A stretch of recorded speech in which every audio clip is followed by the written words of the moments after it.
जय शिवराय मित्रांनो, आज मी तुम्हाला सांगणार आहे की रिअल जे बुलेट असते म्हणजे हे आजकालच्या नाही सेल्फ स्टार्ट आणि ते छोट्या इंजिनवाल्या, तर ही जे स्टॉक बुलेट आधी बनत होती अशी मोठ्या इंजिनवाली, तर हिल चालू करायची टेक्निक काय असते.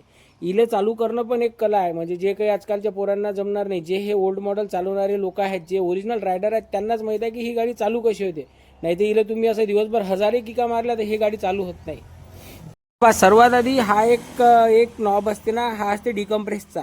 या नॉबमुळे काय होते माहिती आहे का, इंजिनमध्ये जे एक्स्ट्रा कॉम्प्रेशर बनते ना ते कमी होऊन जाते. म्हणजे इंजिनची जे पॉवर आहे तो कमी होतो आणि किक मारायला सोपी जाते. तर आज मी तुम्हाला दाखवतो ही गाडी चालू कशी करायची.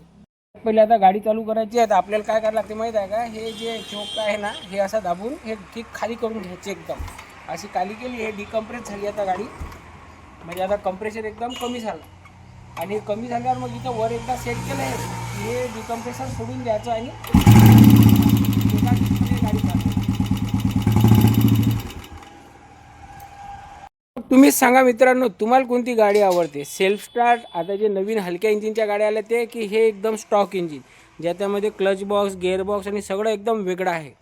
जर बुलेट लवर असाल तर आपल्या पेजला फॉलो करा आणि पुढच्या सिरीज बघण्यासाठी या व्हिडिओला लाईक करा.